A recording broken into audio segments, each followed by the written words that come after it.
J'invite maintenant à me rejoindre messieurs Jean-Paul Chapelle et Christophe Aujard. Monsieur Chapelle, vous avez été président de la Fédération nationale des compagnons du Tour de France. Oui. Structure éminemment importante en termes de formation. Vous êtes membre de l'association Restaurant Notre-Dame. Évidemment. Ça s'impose. C'était un devoir. Ça s'impose. Oui. C'était un devoir, dites-vous. Quel lien a pu être établi et a-t-il été établi rapidement entre le compagnonnage et ce chantier hors norme? Eh bien, Approchez-vous du micro. Oui, il est très simple le lien et je vais tenter de vous le démontrer.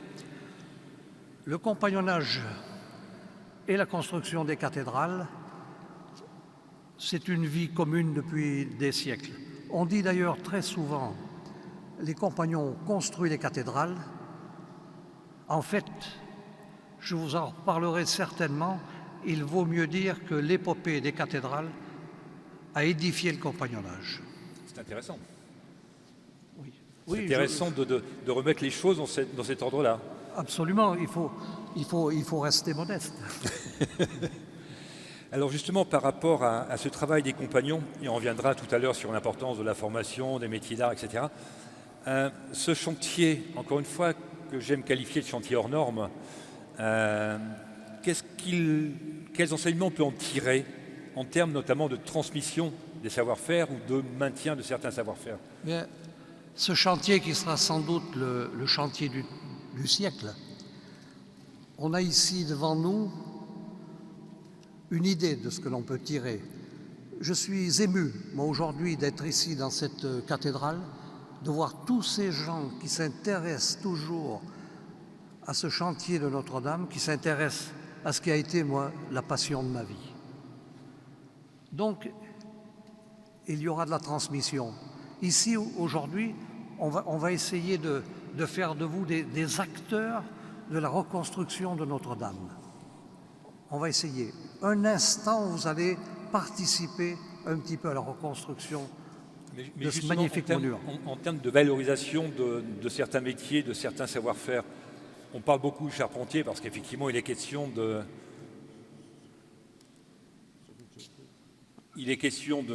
la charpente et de la flèche, donc on a besoin effectivement de charpentiers. Est-ce qu'il y a d'autres métiers, d'autres savoir-faire qui sont mis en valeur par l'intermédiaire ou grâce à ce chantier? Évidemment qu'il va y avoir d'autres savoir-faire. Alors, la charpente, on peut déjà parler bien sûr. de cette charpente. On est charpentiers tous les deux. Non. Et ces liens qui se sont pérennisés entre compagnonnage et cathédrale, on les a ici sur ces images. Vous avez ici 3 flèches. Au milieu, vous reconnaissez Notre-Dame. À gauche, c'est la Sainte-Chapelle. À droite, c'est la cathédrale d'Orléans. C'est le même homme, le même charpentier, Henri-Georges, Angevin l'enfant du génie, qui a réalisé les 2 premières flèches. Et quand Viollet-le-Duc a voulu réaliser la flèche de Notre-Dame de Paris, évidemment, il a pensé à cette entreprise Gaudu et à ce célèbre charpentier pour réaliser cette flèche. Alors voilà un des liens importants entre le compagnonnage. Et aujourd'hui, on peut dire... Alors il y avait une première flèche avant cette flèche de Viollet-le-Duc. Elle avait été édifiée au XIIIe siècle. Elle avait tenu environ 70 ans. Je vous en reparlerai de cette vétusté rapide de cette flèche. Et la deuxième a été montée donc par Viollet-le-Duc et par l'entreprise Gaudu et ce charpentier. Et la troisième, c'est encore un lien avec les compagnons, puisque c'est l'entreprise Asselin et l'entreprise Bras qui ont été choisis pour édifier cette flèche, et l'entreprise Asselin, qui a été célèbre avec la construction de l'Hermione, on en a beaucoup parlé à ce moment-là, a été créée par un compagnon charpentier de notre société. On était très proches, il est décédé il y a d'ailleurs très peu de temps. Donc voilà ce lien qui se fait. Donc l'histoire se perpétue, voilà. L'histoire continue et le compagnonnage est toujours mis en avant grâce notamment par le biais de ce chantier. Grâce, j'aime pas trop le terme parce qu'on parle quand même d'un drame, d'un incendie dramatique. Donc, Oui, d'ailleurs, sur cette diapositive, on voit cette plaque à gauche, là, qui cite ce charpentier. Cette plaque, elle n'existe plus. Elle est dans les décombres, dans les cendres. Elle est devenue un objet archéologique aujourd'hui. Alors, pourquoi le compagnonnage s'intéresse à ces monuments? C'est une passion. C'est dans l'ADN du compagnon de s'intéresser à la construction. Transmettre est un devoir chez les compagnons. Et cette méthode d'apprentissage du métier par l'itinérance, parce que si les cours forment l'esprit, un peu la main, le chantier forme la main, mais ce qui forme vraiment l'homme, ce qui donne la dimension de l'homme, c'est le voyage. Et cette façon de transmettre a été reconnue au patrimoine culturel immatériel de l'UNESCO en 2010. Et ensuite, le deuxième élément qui a été reconnu au patrimoine culturel immatériel de l'UNESCO, c'est le trait. Le trait, c'est ce tracé de charpente, ce tracé particulier que l'on a ici. Attendez. Voilà, que l'on retrouve ici. Ce modeste tracé ici, vous voyez, qui est là, eh bien, il sert à déterminer la coupe qui est ici. Je ne sais pas si ceux qui sont au fond voient bien le point. ça veut dire qu'il n'y a pas droit à l'erreur, ne serait-ce que déjà dès le tracé. C'est un tracé particulier qui est propre à la France. On travaille beaucoup avec les compagnons allemands et on s'aperçoit que les compagnons allemands travaillent beaucoup plus par trigonométrie. Ils sont émerveillés, ils n'ont pas de chef-d'œuvre comme nous, en conséquence, et ils sont émerveillés par ce système de tracé. Alors le chef-d'œuvre, Jean-Christophe, Christophe, tu en parleras encore mieux que moi puisque tu l'as vécu. Le chef-d'œuvre pour le compagnon, c'est un petit peu la thèse de l'étudiant. C'est un choix particulier. C'est un combat avec soi-même, et les combats avec soi-même, si vous en avez mené quelques-uns, ce sont les plus durs. Il va choisir une de ses œuvres qui est là, il va dire aux anciens, je suis capable de faire ça et j'aurai fini à telle date. C'est un engagement fort. Il n'y a pas de grand, il n'y a pas de petit chef-d'œuvre. En fait, le chef-d'œuvre, il est dans l'homme. En 2022, quand vous voyez des œuvres comme celles qui sont sur l'écran, il faut vous poser une question. Vous pouvez être émerveillé par le produit, mais la question qu'il faut se poser, comment aujourd'hui donne-t-on l'envie à un jeune de réaliser une telle œuvre sur son temps libre? Et comment fait-on alors? Eh bien, il faut un moteur à l'affaire. Dans une famille digne de ce nom, il y a les parents qui marchent devant et les enfants qui suivent. Nous sommes des mentors pour nos enfants. Ça devrait fonctionner comme ça. Eh bien, dans le compagnonnage, on a aussi des mentors. On a besoin de ces gens qui montrent le chemin, qui avancent. De temps en temps, ils donnent un coup d'œil si ça suit. Ces mentors avec la notion de tutorat? Absolument. Un enseignement individualisé, ce système de tutorat. Alors nous, si vous voulez, chez les compagnons, on a appris ces mots. Le vocabulaire est arrivé beaucoup plus tard. On faisait toutes ces actions sans les nommer, parce qu'on sentait qu'elles étaient nécessaires. Et naturelles. Absolument. Alors, un petit mot sur le dernier chef-d'œuvre, celui qui est à droite avec ces trois jeunes qui ont une couleur verte, trois jeunes compagnons et un qui a une couleur blanche. Celui qui a la couleur blanche était le mentor. Le lendemain de l'incendie, il a dit on va faire ça. On va refaire un chef-d'œuvre à l'échelle de Notre-Dame. Et puis, il y a ces trois petits gars qui l'ont suivi. Et qui, effectivement, ont fait un chef-d'œuvre qu'on va découvrir tout à fait dans les toutes prochaines minutes. Alors, ce chef-d'œuvre, il va nous servir à parler de cette charpente qui va arriver, parce qu'elle n'est pas encore là, c'est la vraie charpente. Mais il nous permet aujourd'hui d'en parler. Et c'est une charpente bois. Et là, je crois qu'il faut remercier les compagnons. Reconstruisons Notre-Dame, parce que l'influence de cette association, avec ses nombreux partenaires, a pesé dans ce choix.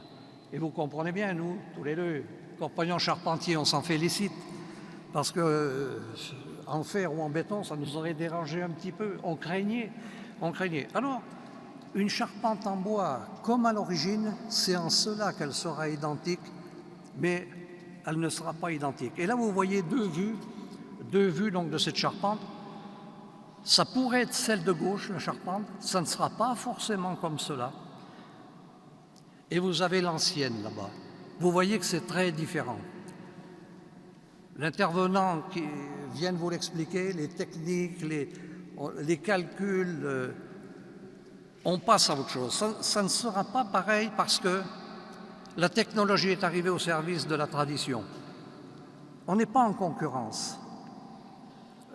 Tradition, modernité et tradition ne sont pas en concurrence, sauf qu'on n'utilise pas les mêmes outils et que l'on peut faire autre chose. Si vous voulez, j'ai schématisé ça avec un chantier du XIIe siècle, si on veut, et puis aujourd'hui, un chantier, souvent en charpente, ça se présente comme ça. Il y a une machine à commande numérique et on va avancer son travail. C'est une autre pensée. Le levage, ici,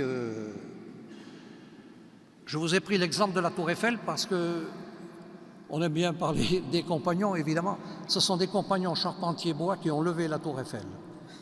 Et ils l'ont levé avec, vous voyez ces systèmes en bois que vous avez là, avec ces systèmes en bois, je mets un coup de trop, voilà. Encore, voici. Vous voyez ici, là. Ce sont que des systèmes en bois qui ont permis de lever les piliers de la Tour Eiffel. Il faut vous imaginer les tonnes que cela représentait. Et il n'y avait pas possibilité de relever. Il y avait des boîtes à sable. Ils les posaient un petit peu plus haut de façon à pouvoir redescendre. Ils avaient une possibilité de redescendre de 10 cm. Un exploit pour l'époque. Aujourd'hui, vous voyez le levage. Il y a une grue qui arrive. Vous avez monté la charpente au sol et on pose ça sur le toit. On est dans d'autres méthodes. C'est pour cela que l'on ne sera pas à l'identique. Alors la charpente bois, voilà comment ça se passera. Ici, vous avez à gauche, vous avez une des parties qui est à la croisée du transept, ce qui va soutenir la flèche. Alors là, c'est un des éléments de la maquette réalisée par les 3 jeunes compagnons. Sur la photo du haut, vous avez un atelier de charpente où s'est taillée la charpente du château qui est en dessous. Le chantier pour Notre-Dame pourrait ressembler à celui du haut.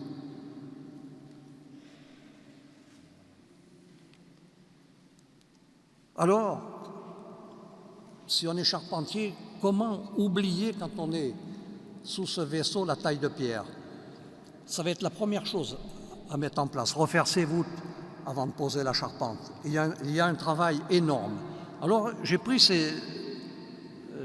ces exemples, dont un qui est ici de Nevers. Ceux qui sont d'ici le reconnaîtront. Vous voyez, ici. Alors, comment est-ce qu'on reconstruit une voûte? Comment est-ce qu'on va consolider ces voûtes? Il y a eu un très beau documentaire sur le sujet qui nous a été présenté ce soir. C'était vraiment édifiant. Je n'avais jamais vu de si près tout ce qui a pu être fait. Eh bien, voilà, pour reconstruire une voûte, vous avez à droite 4 schémas. Le premier en haut à gauche,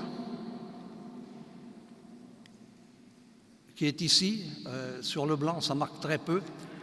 On va faire un coffrage qui va permettre de reconstruire les arêtes de voûte. Alors si vous voulez les arêtes de voûte, vous levez la tête, vous les voyez ici, vous en avez partout au-dessus de vos têtes. Donc on va mettre du bois qui va servir à rebâtir ces arêtes. Et le bois que l'on va mettre, il est ici. Voilà le principe. Vous l'avez vu l'autre fois sur les étaiements. Alors ce bois, ici on était, mais il pourra resservir, où les voûtes sont cassées, à reconstruire les voûtes. Ensuite, la deuxième phase, on va refaire Sur la photo de droite en haut, on va refaire les arêtes, ce que vous voyez ici, toutes ces arêtes de voûte. Ensuite, on va garnir avec des pierres, vous les voyez au-dessus de votre tête, ces pierres. N'ayez crainte, ça tient bien.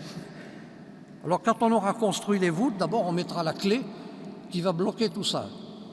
En principe, quand on aura mis la clé, on peut enlever les bois, ça doit tenir. On fait la garniture entre ces arêtes de voûte et ensuite on apporte un poids dessus pour maintenir l'ensemble.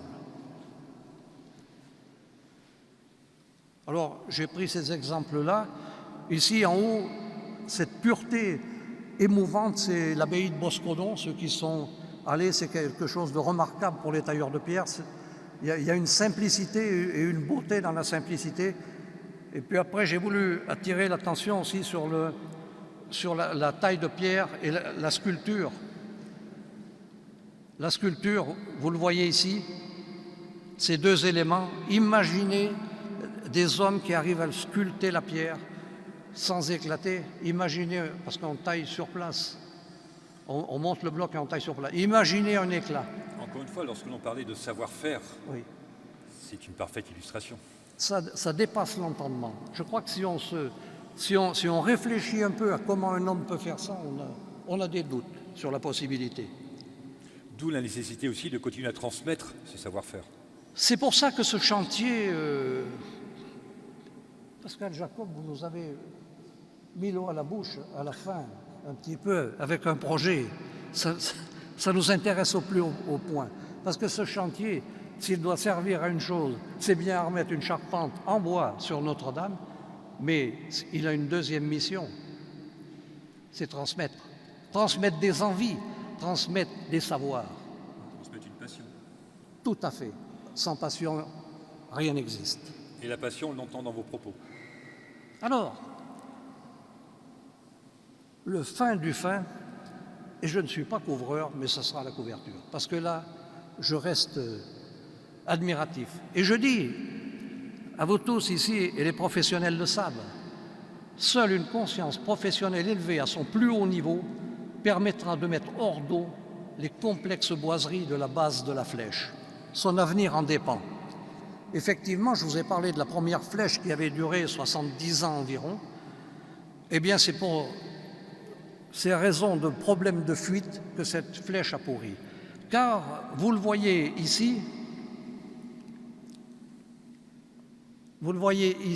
c'est l'ancienne flèche, là.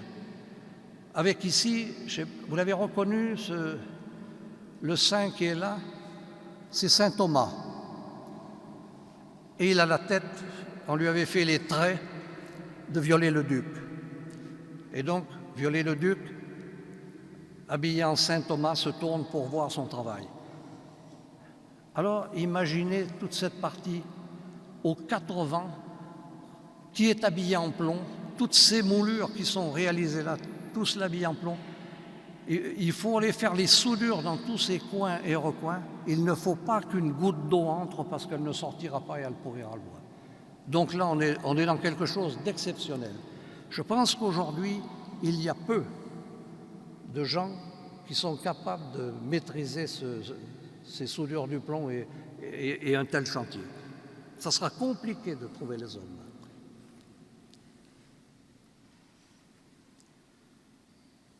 Alors, je vais laisser ma place à Jean-Christophe, à Christophe qui va nous parler de la maquette. Désolé de vous interrompre.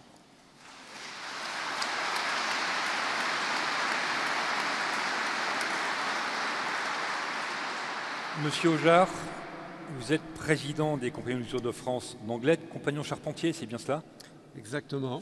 Et donc c'est à 3 jeunes itinérants charpentiers que l'on doit la magnifique maquette de la charpente de Notre-Dame, dont on a eu un exemple tout à l'heure, mais vous allez entrer encore plus dans le détail.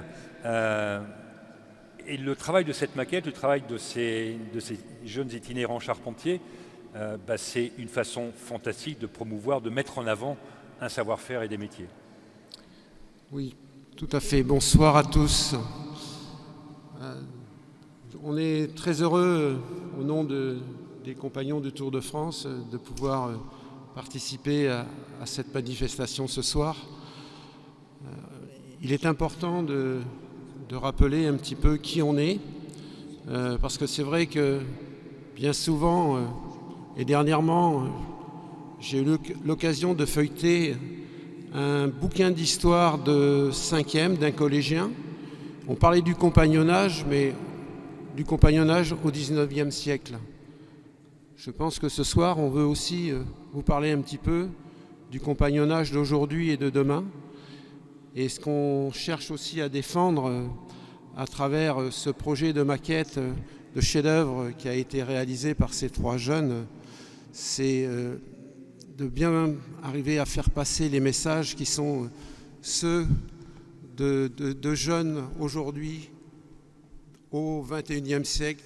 On rencontre des jeunes qui sont passionnés, qui ont envie de développer des compétences dans le domaine des métiers d'art, mais bien souvent on manque cruellement de ces jeunes. Donc nous, notre institution, elle s'est créée en 1952.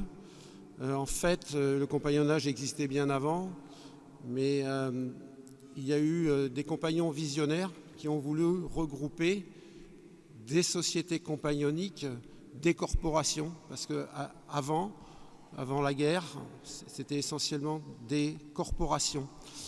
Et les compagnons, ces compagnons visionnaires ont pensé que, voilà, 70 ans, donc aujourd'hui, qu'il serait judicieux de pouvoir regrouper sous un même toit des sociétés compagnoniques, donc des métiers. Voilà un petit peu l'origine de la construction de cette institution qui est la Fédération compagnonique. Et au travers donc du temps, nous avons créé des centres de formation. Donc ça, c'est en 1971, grâce à la formation professionnelle. Nous avons voulu inciter des jeunes à venir nous retrouver, des personnes qui étaient aussi en reconversion. Ça, c'était un élément clé pour que notre mouvement puisse continuer de se développer. Mais c'est aussi important de bien comprendre que nous venons nous greffer à toutes les formations manuelles qui puissent exister déjà dans notre territoire, et on fait partie de la palette. Donc on est là aussi pour accueillir des jeunes qui sont à la recherche d'entités qu'ils n'ont pas réussi à trouver. Mais ce qui est important aussi pour nous de vous dire ce soir, c'est que souvent les compagnons, on les identifie comme des personnes qui vont vers l'excellence. Nous, on ne s'identifie pas du tout comme ça. On s'identifie par des jeunes qui sont à la recherche d'une identité, on a des jeunes qui arrivent de tout milieu. On peut avoir des jeunes qui arrivent d'un cursus classique. On a des jeunes qui commencent des écoles d'ingénieurs mais qui ont envie de transformer de la matière. Donc nous, on veut donner cette chance à des jeunes qui n'ont pas encore trouvé leur voie. Mais par contre, ce qui nous intéresse aussi, et c'est pour ça qu'on adhère complètement au travail réalisé par l'association Restaurant Notre-Dame avec les universitaires, c'est-à-dire développer cette transversalité au niveau des différentes institutions. Aujourd'hui, dans le monde de la formation, on est bien trop souvent cloisonné. Voilà. Donc ça, c'est un message qui nous a réunis avec l'association Restaurant Notre-Dame, de décloisonner un petit peu les institutions et de faire connaître un petit peu mieux tous nos métiers qui sont donc en lien avec la construction. Si je puis me permettre, Monsieur Ojard, sans pour autant définir un profil type d'un jeune qui entre dans le compagnonnage, et ma question, j'allais dire, c'est, je parle d'un jeune, mais je peux parler d'une jeune également. Est-ce qu'il y a beaucoup de filles qui embrassent cette formation? Oui. Alors ça fait partie des développements que nous avons pu avoir ces dernières années. C'est-à-dire qu'aujourd'hui, le compagnonnage pendant très longtemps était réservé aux hommes. Aujourd'hui, nous commençons à accueillir des femmes dans notre milieu. Donc ça se fait à travers le temps. Mais oui, y compris pour les charpentiers? y compris pour les charpentiers. Nous pouvons imaginer d'accueillir des femmes dans ce domaine. Tout reste possible aujourd'hui. Là encore, je pense qu'au travers de ces manifestations telles que celle d'aujourd'hui, c'est un bon moyen de pouvoir communiquer un petit peu sur le développement et les intentions des institutions compagnonniques. Je voulais juste rappeler un petit peu donc, notre organisation. Donc, oui, je suis le responsable d'Anglette. Donc Anglette, pour tout le monde, vous ne situez pas, mais si je dis Bayonne, tout de suite, je pense que ça vous parle. Donc ce projet de maquette est né sur Bayonne, hein, sur Anglette. Vous avez donc une petite carte qui représente un petit peu notre institution, donc 16 centres de formation, un institut européen qui est situé à Bouchard, dans les anciens locaux, et pour vous dire que c'est le monde de la construction, le monde du bois, c'est un monde qui est assez petit. Parce que quand j'ai eu l'occasion de rencontrer, voilà 2 ans, Pascal Jacob, on est venu à discuter de notre institution, il me dit « mais je connais très bien Mouchard » parce que en fait, l'Institut compagnonique est dans les anciens locaux du lycée de Mouchard. Donc le monde est petit dans le milieu de la construction, dans le milieu du bois. Donc nous avons des centres d'hébergement, 3000 apprentis en formation. Donc vous voyez que là, c'est pour nous un véritable vivier. 4000 stagiaires en formation, donc là, c'est sur de la reconversion.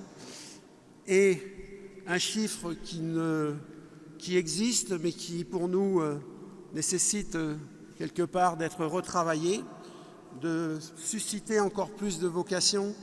Parce que les apprentis, c'est un vivier pour nous, mais derrière, ce qu'on souhaite, c'est que ce soit des jeunes qui puissent partir sur le Tour de France, comme le terme qu'on utilise régulièrement. C'est-à-dire que là, eh bien, ils vont pouvoir découvrir des techniques différentes au travers du voyage, parce que c'est un élément clé dans notre institution. Mais c'est aussi pouvoir croiser différentes personnes, différentes cultures, et ce qui va nous permettre de nous enrichir, parce que nous sommes avant tout à la base des manuels, des personnes qui avons été subjuguées. On est tombé très jeune dans le chaudron, si je puis dire ainsi, et derrière cette passion, on a envie de la transmettre, on a envie tout au long d'une vie de pouvoir inciter des jeunes à venir vers notre mouvement. J'ai une petite question. Vous parlez de voyage, de Tour de France, d'itinérance. Combien de temps dure un Tour de France en moyenne? Alors c'est là la particularité, et c'est pour ça que quand on parle de notre mouvement et on parle d'excellence, nous on parle toujours, on dit plutôt ce qu'on attend, c'est des gens motivés, passionnés. Et après, on est quand même sur des parcours assez personnalisables et personnalisés. Donc on a des compagnies, pour devenir compagnon, ça peut être 4 ans, ça peut être 5 ans, ça peut être 6 ans. Là, c'est un petit peu les velléités, c'est un petit peu le parcours passé de la personne aussi. Hein. Et aussi, nous, sur lequel on assiste énormément, et ça aussi, ça fait partie de nos fondamentaux, c'est le geste. Voilà, la notion de geste, c'est quelque chose qui est important.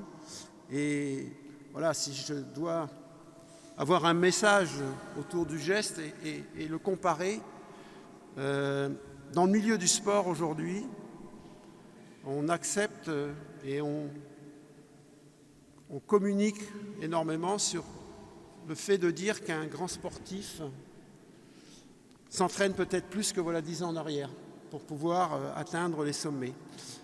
Dans les métiers manuels, on a le sentiment que le geste n'est plus la priorité, mais la dextérité, elle nécessite du temps pour pouvoir la maîtriser. Donc du temps, de l'apprentissage, de l'entraînement. Voilà. Donc c'est pour ça que des apprentissages, les fondamentaux, les premières approches du métier sont nécessaires, et je pense que tous les systèmes éducatifs le font très bien. Par contre, si on veut parfaire ses connaissances, je crois que là, il faut laisser le temps. Il faut laisser le temps. Et c'est pour ça que nous, un parcours pour un jeune qui souhaite devenir compagnon, ça dure plusieurs années. Alors c'est vrai que ça peut être des freins pour certains jeunes de vouloir voyager, de vouloir entreprendre un projet professionnel sur plusieurs années. Mais ça, c'est les exigences que nous avons. Et lorsqu'ils voyagent pendant toutes ces années, ils sont accueillis, hébergés dans des maisons des compagnons? Tout à fait. Nous avons donc 22 centres d'hébergement où là, quelque part, c'est de notre responsabilité de pouvoir les accueillir au niveau de l'hébergement, mais on assure également le lien avec les entreprises. Et ça me permet de pouvoir enchaîner un petit peu sur le partenariat engagé avec l'association Restaurant Notre-Dame et de mieux comprendre un petit peu le travail qui a été réalisé par ces 3 jeunes au niveau de cette maquette. Parce que comme l'a signalé Jean-Paul tout à l'heure, c'est un travail qui a été fait par des jeunes qui sont sur le Tour de France, mais en dehors de leurs heures de travail, c'est-à-dire qu'ils sont salariés la journée et ils ont répondu présent à l'appel de Jean-Michel Hourcade, le mentor, qui n'a pas pu être présent ce soir, mais qui est vraiment à l'origine de ce projet. Nous avons eu donc la chance, on l'a provoqué peut-être, Pascal, de nous retrouver sur Anglette en août 2020. C'était formel, informel, voilà, c'était en période estivale.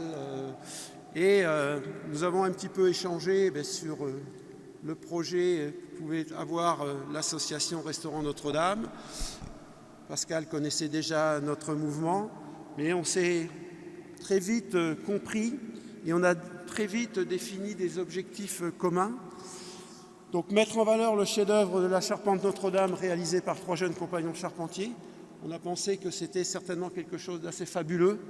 Ça allait nous permettre de pouvoir défendre un petit peu nos métiers, promouvoir et susciter des vocations pour les jeunes générations dans les métiers d'art. Voilà. Donc ça aussi, on veut qu'au travers de cette maquette, et je ne suis que le correspondant, je dirais, de ces protagonistes, ils l'ont fait aussi parce qu'ils étaient restés très touchés, marqués par ce drame, mais dans leur démarche, c'était également de pouvoir susciter des vocations, donner l'envie à d'autres jeunes de venir découvrir un petit peu qui sont ces métiers sur lesquels on transforme de la matière.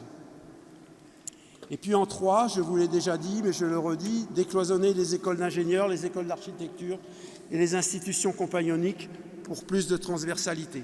Ça, je suis intimement convaincu et je crois qu'au travers des échanges que nous avons pu avoir avec l'association Restaurant Notre-Dame et des éventuels futurs projets, nous répondrons également à ce 3e item, ce 3e objectif. Je vais vous faire un petit focus de ce qui s'est passé au niveau de cette maquette. Donc, mai 2019, comme on vous l'a déjà précisé, au lendemain de cet incendie, donc Jean-Michel Hourcade, Basque la ténacité, a tout de suite dit, mais il faut que les compagnons honorent un petit peu ce qui s'est passé et pourquoi pas réaliser une maquette à l'échelle 1/20e, parce qu'on avait vraiment envie de montrer que nous soutenions le projet de reconstruction, mais c'est vrai qu'on avait aussi envie de défendre que cette reconstruction se fasse en bois. Donc de mai à septembre, donc, ce qu'il faut bien comprendre, c'est que cette réalisation s'est faite sur un laps de temps très très court. La maquette a été terminée en mars 2020. Donc ça a été réalisé sur une période de 8 mois. Donc de mai à septembre, recherche de documents historiques sur la charpente, modélisation du projet sur un support informatique à l'échelle 1/20e. Là aussi, je fais une petite parenthèse, mais les compagnons, comme l'a signalé tout à l'heure Jean-Paul, on allie tradition et modernité. On est dans le geste, mais on s'intéresse aussi aux technologies modernes. On essaye de suivre aussi tout ce qui est en lien avec les outils informatiques, et c'est pour ça que cette transversalité avec les écoles universitaires, les écoles d'ingénieurs est indispensable pour l'évolution de notre institution. Donc, dans notre jargon, dans notre langage, nous avons fait un appel sur le Tour de France pour savoir s'il y avait 3 jeunes qui seraient intéressés pour travailler sur ce projet, donc dans la période entre le mois de mai et le mois de septembre. Nous avons eu énormément de demandes. Puis après, pour des contraintes différentes, il n'y a pas eu une sélection qui a été faite. C'est plus pour des raisons matérielles ou autres. Voilà, on a eu trois jeunes qui n'étaient pas encore compagnons, qui étaient sur leur fin de Tour de France, qui envisageaient donc de tailler... Qui étaient itinérants, c'est ça le terme. Itinérants, qui étaient en troisième ville pour certains, quatrième ville pour d'autres, et qui avaient pour objectif de devenir compagnons. Et donc, ils se sont dit, pourquoi pas participer à ce chef-d'œuvre pour après présenter aux compagnons cette œuvre pour devenir compagnons. Voilà. Donc, c'est un ouvrage, comme je vous l'ai signalé tout à l'heure, qui s'est terminé en mars 2020. 4,20 m de haut, 3200 heures de travail, 1800 pièces. Tout ça, donc, en dehors des heures de travail, le soir, le week-end. Donc un investissement énorme. Et quand moi j'entends des fois les jeunes ceci, les jeunes cela, je pense qu'il y a encore une très belle jeunesse et nous on y croit. Et ça illustre une nouvelle fois l'engagement et la passion qui sont propres aux compagnons, notamment. Je ne sais pas si j'ai c'est dit propre, notamment. Je ne sais pas si c'est propre aux compagnons. Je pense que dans beaucoup de... Non, mais j'ai dit notamment aux compagnons, effectivement, voilà. parce que nous, c'est mais l'engagement est fort. Sans passion, de toute manière, demander à des jeunes de pouvoir travailler ou construire sur des heures de loisirs, on va dire, cette œuvre, s'il n'y a pas de la passion, je pense qu'on n'y arrive pas. Est-ce qu'on peut avoir quelques images quand même de cette magnifique réalisation ? Un petit peu. Le lendemain de l'incendie, donc... les compagnons d'Anglet ont souhaité travailler sur ce projet. Donc ça, c'est un petit peu de redite. Voilà, donc vous voyez, 3 jeunes, c'est important de voir, 3 jeunes normaux, qui ont donc 3 parcours différents. Un parcours issu d'un bac professionnel, un jeune sortant de l'apprentissage, et le 3e qui avait fait donc une prépa scientifique, une première année d'école d'ingénieur, et qui a eu... l'envie, le besoin de venir toucher la matière. Donc là, vous retrouvez l'épure, le tracé. Il faut bien comprendre que la particularité du métier de charpentier, c'est de réaliser une œuvre, mais lorsque toutes les pièces sont à plat, et c'est de pouvoir l'imaginer en 3 dimensions.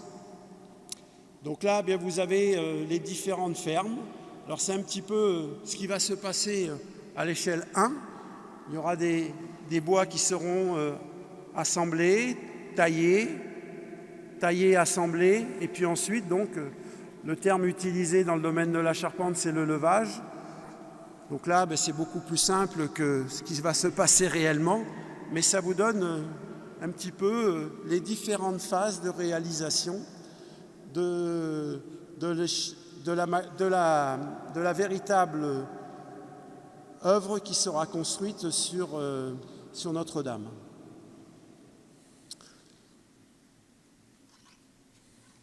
Voilà, donc là, la maquette, une fois terminée. Et donc ces 3 aspirants ont été promus compagnons au travers de ce chef-d'œuvre.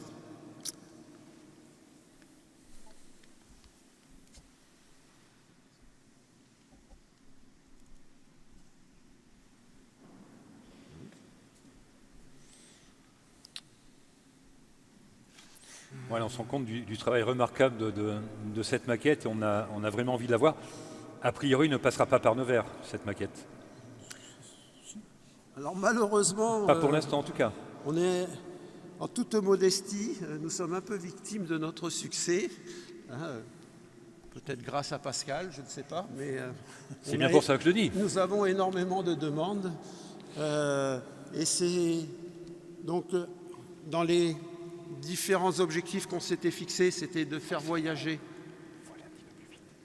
C'était de faire voyager cette maquette. Donc les actions avec Restaurant Notre-Dame.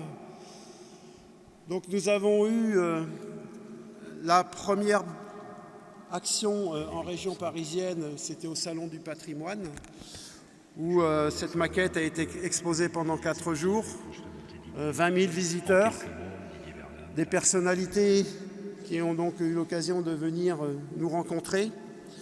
Et nous avions vraiment aussi comme objectif, c'était de bien nous faire connaître et de susciter des vocations sur le fait de pouvoir imaginer demain des jeunes intéressés dans tous ces métiers du bâtiment, dans ces métiers d'art.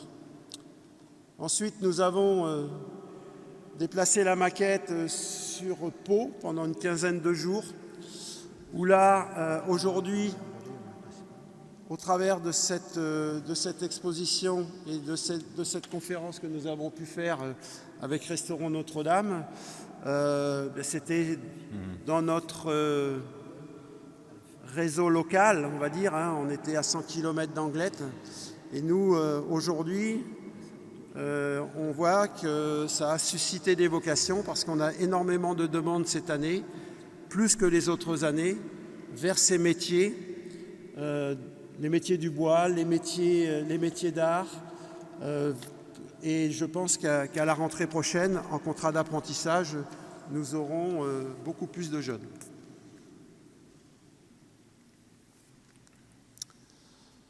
Ensuite, nous avons eu un événement qui n'était pas obligatoirement prévu. Et puis, nous avons eu, grâce à Stéphane Bern, l'immense plaisir de pouvoir participer également à cette exposition qui est toujours visitable à la Défense. Donc, nous, la maquette a quitté la Défense pour d'autres lieux. Mais là, on vous invite vivement à aller découvrir ce parcours immersif qui retrace un petit peu toute la construction de la cathédrale du Moyen-Âge. Vous pouvez rencontrer Viollet-le-Duc. C'est quand même techniquement assez impressionnant. Et je trouve que ça nous permet de mesurer aussi l'immensité de cette œuvre. Ensuite, nous avons donc eu l'opportunité de pouvoir exposer cette maquette à la médiathèque,